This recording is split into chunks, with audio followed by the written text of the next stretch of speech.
क्या आप जानते हैं कि आर्टिकल के बाद कितने लोगों ने बाहर से जम्मू और कश्मीर में ज़मीन ख़रीदी?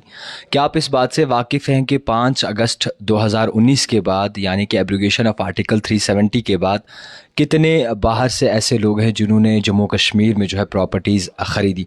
एक अहम ख़बर और अहम डाटा निकल के सामने आ रहा है और ये बताया जा रहा है कि करीबन 34 लोगों ने जो है जम्मू कश्मीर में प्रॉपर्टीज़ ख़रीदी हैं।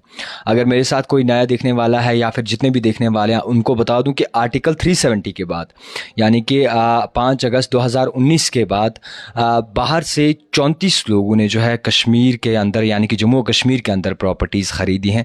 और ये बताया जा रहा है कि यूनियन मिनिस्टर जो हैं यूनियन मिनिस्टर ऑफ स्टेट जो कि हैं उन्होंने उनकी जानिब से ये साफ तौर पर जाहिर किया गया है जो कि बाहर से जितने भी जब बाहर से 34 लोग ऐसे हैं जिन्होंने जो है जम्मू कश्मीर में प्रॉपर्टीज़ ख़रीदी हैं। नित्यानंद राय जो हैं उनकी जानिब से जो है लोकसभा में ये कहा गया।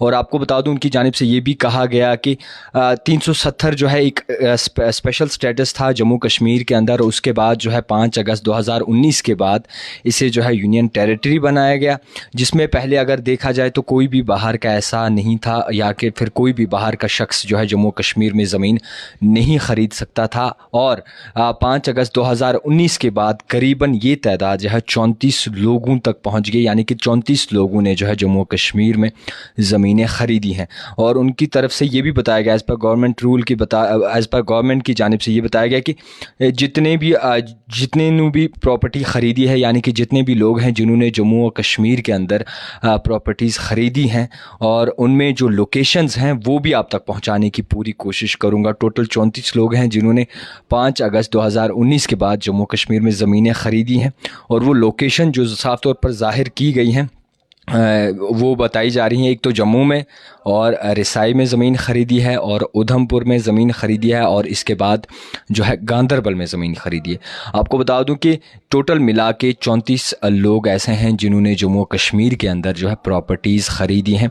और इसका साफ़ तौर पर खुलासा जो है यूनियन मिनिस्टर जो है उनकी जानिब से किया गया है, नित्यानंद राय, और लोकसभा में जो है ये बताया गया।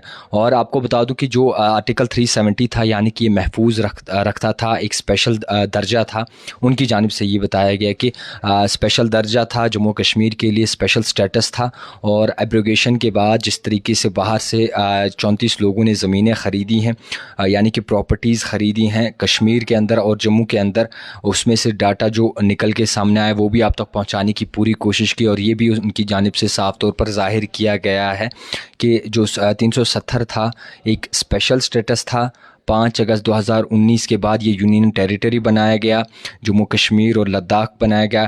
और जिस तरीके से रिपोर्ट्स अब ज़ाहिर हो रही हैं साफ़ तौर पर कि आंकड़े क्या बता रहे हैं, और उन्होंने ये भी कहा कि अगर पहले देखा जाए यानी कि अगर पहले की बात करें आर्टिकल 370 से पहले यानी कि 5 अगस्त 2019 से पहले की बात करें तो जो आंकड़े थे यानी कि कोई भी बाहर का आके यहाँ पे ज़मीन नहीं ख़रीद सकता था, जम्मू कश्मीर में जो है रिहाइश का नहीं ले सकता था।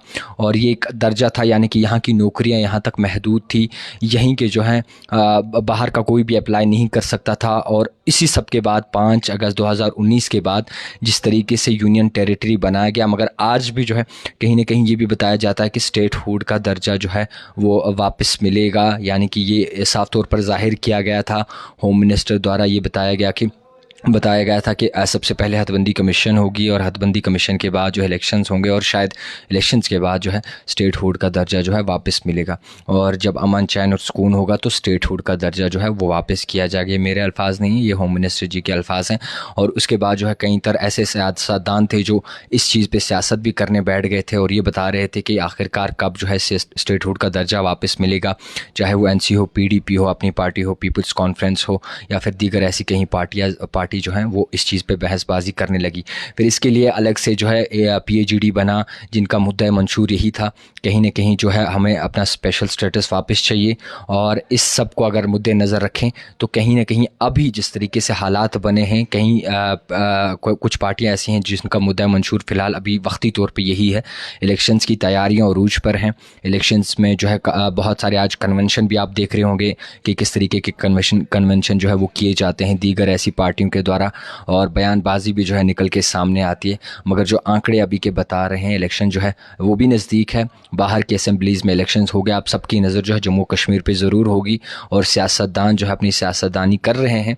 अब इसके बाद जो आंकड़े बता रहे हैं, यानी कि कुछ तर पार्टी ऐसी भी हैं जिनका मुद्दा मंशूर यही था कि स्टेटहुड का दर्जा जो है वो वापस मिलना चाहिए।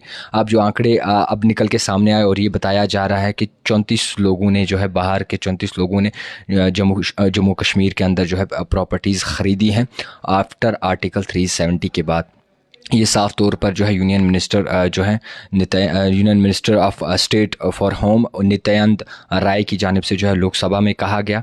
और आपको बता दूं कि जो प्रॉपर्टीज़ ख़रीदी हैं वो गांदरबल है, उधमपुर है, रिसाई है और जम्मू है। तो जितने भी मुझे मेरे भाई देखने वाले हैं, ज़्यादा से ज़्यादा शेयर करें ताकि आप जो है इन आंकड़ों से वाबस्ता हो सके और आप इन आंकड़ों पे नज़र दे सके कि आफ्टर एब्रीवेशन यानी कि आर्टिकल 370 के बाद कितने ऐसे लोग हैं जिन्होंने प्रॉपर्टीज़ जो है जम्मू और कश्मीर के अंदर ख़रीदी हैं। आप देखते रहिए द टाइपराइटर जावेद खान के साथ।